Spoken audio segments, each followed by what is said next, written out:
Across America and the world, in the depths of forests, is an elusive man-like creature. Bigfoot, Sasquatch. Thousands of reports, photos, and videos pour in each year of Bigfoot encounters from all 49 continental states and Canada. We're talking about a living, breathing population. There has to be a minimum of 4,000 animals roaming North America. And public interest is only increasing. It's very mainstream. It's cool to be into Bigfoot. Bigfoot fervor is at a fever pitch in this country. But what exactly are these mysterious creatures that have caught so much attention? What does science have to say about them? And why are many so sure they exist? We've set out to find the truth in Chasing Bigfoot. Join us as we travel to the deep woods of the Appalachian foothills to experience a Bigfoot adventure weekend.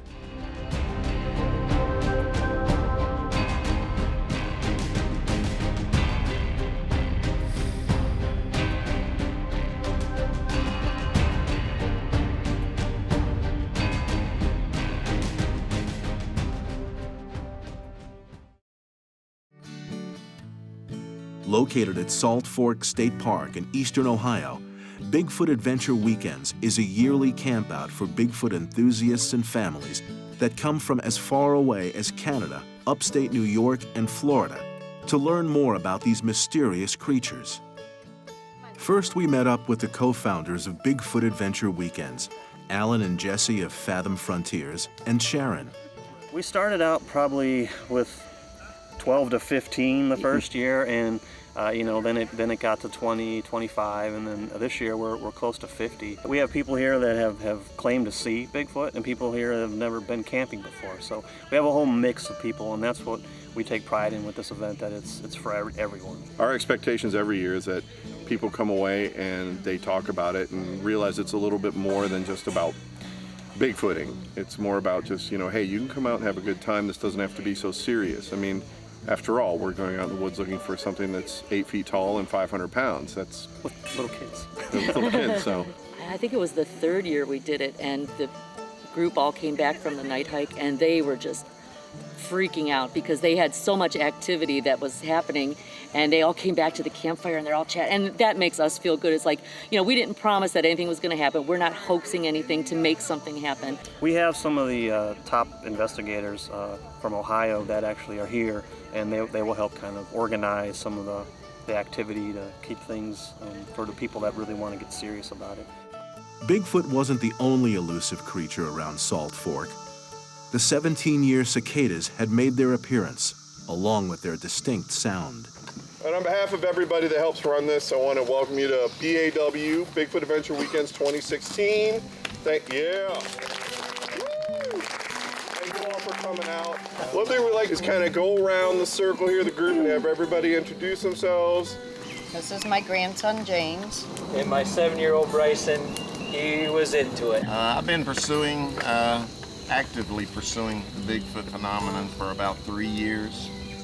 This is my son over here, Hunter, and we drove from Virginia. So I keep hoping he finds Bigfoot so we don't have to come back anymore. Oh. And this is Hayden, by the way. We met Hayden in the morning before all of you. 4 years ago. I've just been into Bigfoot for a while now. I know they're out there. Really, it doesn't matter if Bigfoot exists. This is what's fun.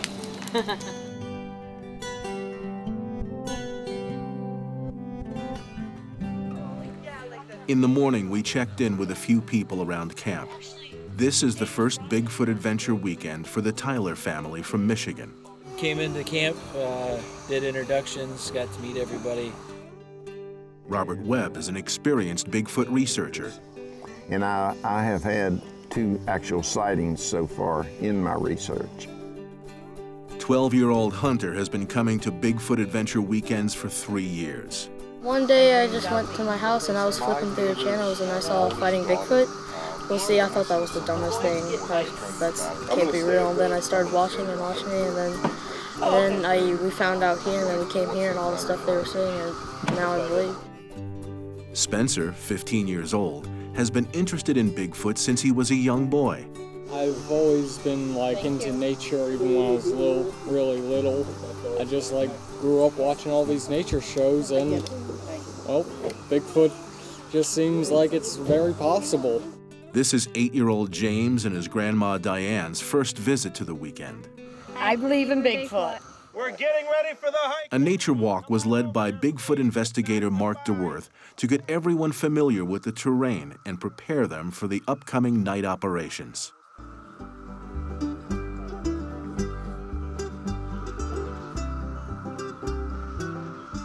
Earlier, Robert Webb showed us photographic evidence of his Bigfoot research. Okay, this is a tree twist that's located up on Bigfoot Ridge. We'll meet up here in a minute. If you notice the twist, it's ringed just like a dishcloth. You'd wring out a dishcloth. And there's no known animal that can do that. Now this track, it's showing on the tape, it's about 16 inches long, but the toes aren't distinct, so if I'd had the toes in it, it'd probably be 17, 18 inches. During the nature hike, Robert decided to take us to Bigfoot Ridge, a well-known landmark in Salt Fork State Park, well known for Bigfoot sightings. Look at all the cicadas when you look up. Just look. Just looking out for anything that's out of the ordinary. I'm having ball. Not Bigfoot. Bigfoot's not going to hurt you. You have nothing to worry about Bigfoot. Meanwhile, we reached Bigfoot Ridge with Robert. Okay, Bigfoot Ridge starts here where we just topped this hill, and it runs down maybe 300 yards. We headed down a service road to the location of Robert's first sighting. That fateful night, he was accompanied by a friend. We turned our lights out, okay? And we were just sitting in the dark. In about 10 minutes, we started hearing noise from this ridge top right over here. My friend that was with me, she was the first one to see the eye shine. And I tried to find the eye shine, but I couldn't see it. So, I was using night vision. So I brought my night vision over here, and it was one of these trees right in here. That's where I saw the half of the head and the shoulder and the left arm, and they were just hanging out from behind the tree. And as soon as I moved my night vision in his direction, he took off, came down this way maybe 10 or 15 feet, stepped across the road. That's where we heard the real heavy steps coming right across the road, and they came up this hill and came in behind us.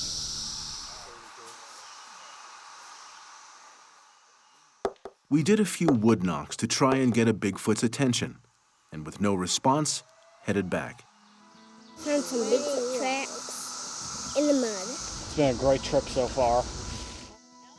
With everyone back at camp, Alan and Jesse led a class on video and audio evidence.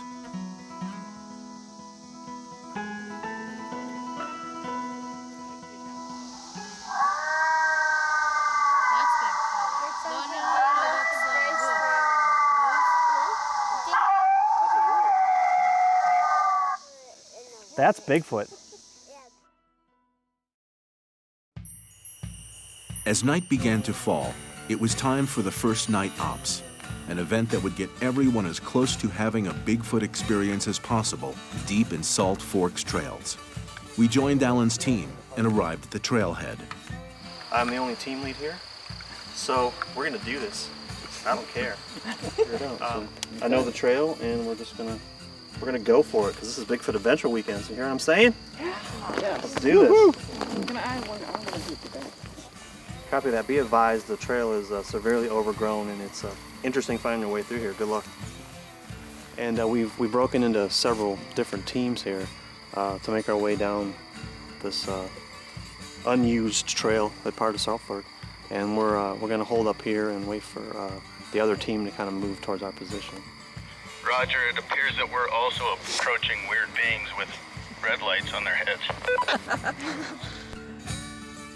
We were soon joined by Mark DeWorth's team. The reality of all of this is plain and simple. 95% of the time, nothing ever happens. And it's just being persistent in your location. So when we do these night ops with multiple teams, we try to emulate what the Sasquatch would do with multiple teams. So we'll do wood knocks from an area, and then the other team will listen from their position.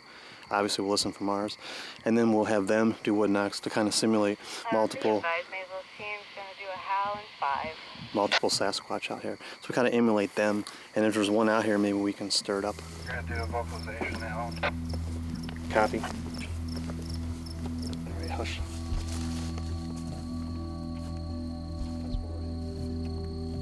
Okay, everybody, let's kill a red headlamp. So we're gonna do some calls. I'm gonna radio in. This is Alan. We're gonna do a howl in 5 seconds.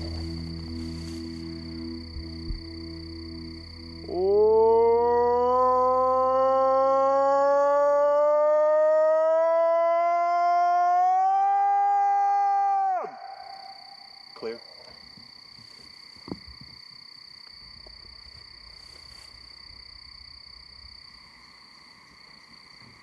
Did you hear that? Of course. 3 o'clock? Yes. There's something to your left as well, your 9. The 9's moving closer. Yeah. Was that our group? Was that our group? So after doing some howls and calls back and forth, we started hearing something moving off to our left. And then we started hearing something move off to our right, so we were holding up just to see if we could figure out what's coming in around us. We started on the trail again and met up with Mark Mazel's team. Take me to your leader. All right, so we made our way down the fire trail with the group that we have. We met up with the other team led by Mark Mazel at a junction in the trail where it actually heads up to a cemetery.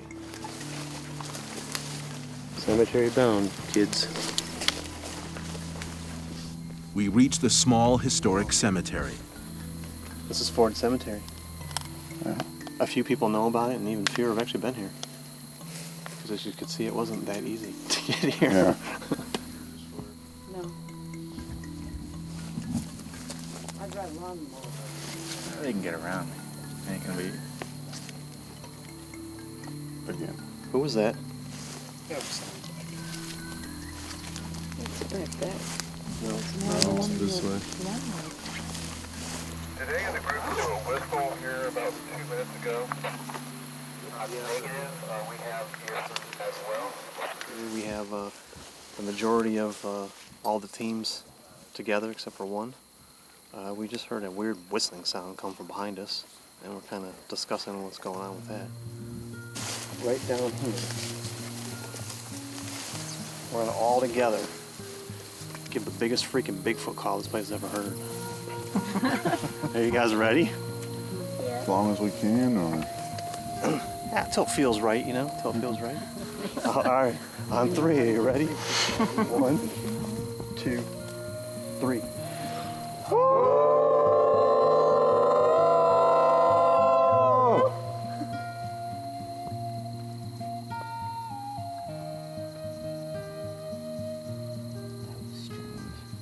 I should have got one of those little mouth harp things.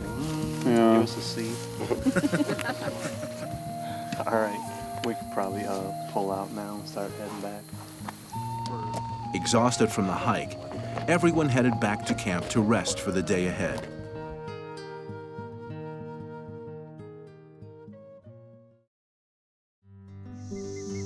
In the morning, we checked in about the night ops. We went hiking at 10.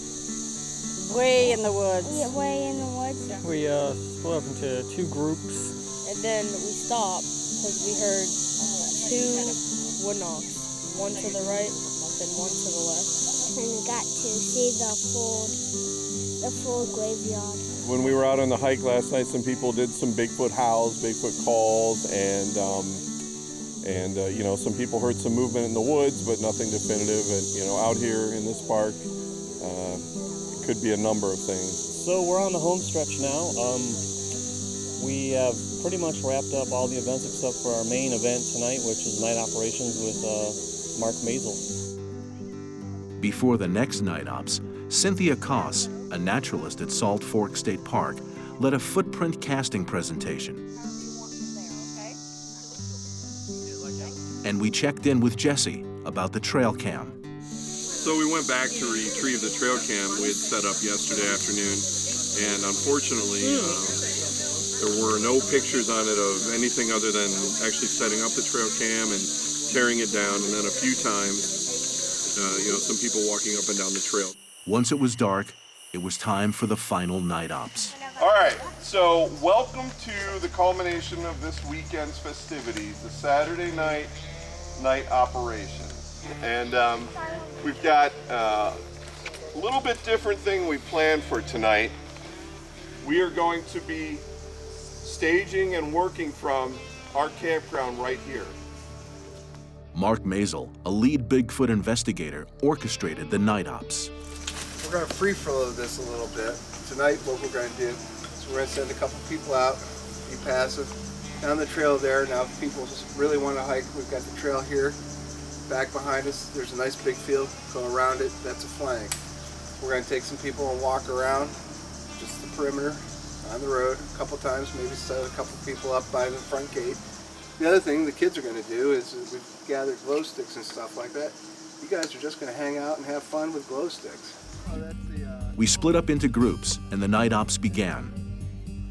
Mark Maisel was joined by Hayden. Come back, Alan. Hit the field and take it to the left of the tree line and then shoot to the right. David Taters Wickham led a group. Okay, so right now it's going to give us about 25 minutes to get out and get set and work calm, be quiet. And then around 10 o'clock we're gonna either do whoops and knocks and stuff, okay? We followed Hunter and B. This is Alan's team. We're towards the back of the field, and we're going to do a wood knock in 5. We're here listening. Everybody else is out this way. Right now we're the flank. We've got people there. We've got people there. We've got people there. And we've got people that way. We are the furthest eastern flank right now. What I want to do is kind of sit down and calm down, kind of like go, okay, what they're doing, and then let the other team come up, and then have them make, the noise coming up, and so now they have to make a decision. Stay with us, go see what's going on. So what we're doing is we're pushing them. So by us scattering, we're getting all confused and cutting around. What thing about it? We just heard kind of a faraway howl. Is that somebody up there? Over. Negative. No one in base camp howled. I got ooh towards towards where the cars are. Yeah, that's probably the kids now. I don't know. Write it down. It was in line with the field, so going on that way. Yeah. Meanwhile, Robert Webb took us back to Bigfoot Ridge to show us his investigation technique. We're just going to sit on either side and just sit, observe, and listen for any activity that might come along, okay? Now, I've had more success with my technique than with all the wood knocking and hollering and things like that, and howls. And this is more like just passive observation. Back at base camp, the kids tried to draw in Bigfoots.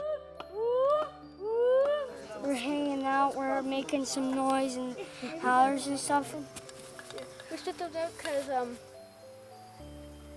when we have a group this big and everything else, it's about the team, not any one person.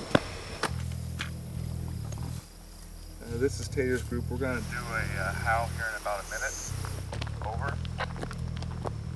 All Tater's group's going to do a howl in about a minute. Okay. Big hand, big chest, lots of air. Start off down low, and then bring it up. What's the time? 10:01.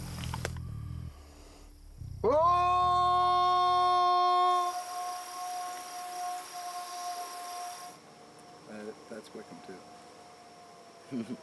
He did a pretty good call.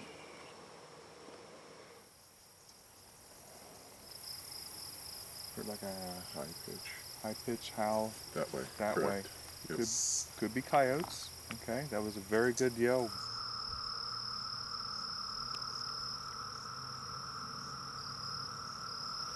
Actually, it feels like a pretty good night. I heard some movement over here off to the right. I heard one twig break, and then I heard some like movement on the ground, you know, of other debris.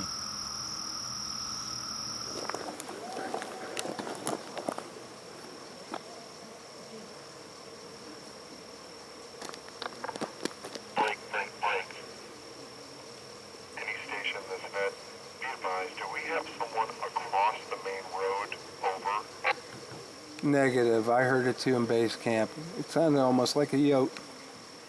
Close to us. In fact, it was just across the road within several hundred feet. Over. They're hearing footfalls and some grunts, growls. So they pulled Alan's team back out from the field and Maisel's team, and they're headed down to give them a little bit of backup. So the only team left back up in the field is Wickham's team. Sleazeback is going to head towards base camp. Everyone headed back to base camp. Oh, okay. We had a bunch of howls and calls. Something was walking toward us, but it sounded like it was on four legs. I think, you know, tonight what we were trying to do was be unpredictable. Right when we were crossing the first time with the two groups, we did hear a who. We kind of think it could be an owl.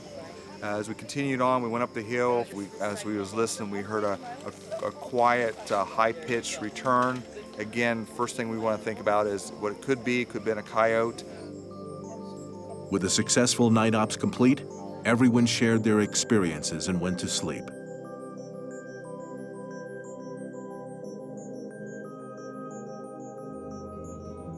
It was the last day of the Bigfoot Adventure weekend. The most memorable thing happening over the weekend is just meeting up with all my friends that I haven't seen for a year. Probably the night hikes, those were really fun. Completely broke my stereotype of what I thought Bigfoot hunters were. Love this, and we definitely be back next year. I'm never forgetting this. Like, this whole experience is just one huge memory that I'm just gonna love for the rest of my life. This weekend was such a success. It was more than we ever imagined, more than we anticipated. Yeah, we had more people here than we've ever had before, and we didn't mean to have this many people here this year, but it worked out, and we were able to feed everybody and get everybody out in the woods and back safely, so it was awesome. No, it was a great time. I was talking with a couple people before they left, and they would like the ability that they brought their families and were able to, you know, we were able to do things to engage their kids and keep them occupied, and at the same time still provide stuff for, you know, the adults. So that's one of the best compliments we can get.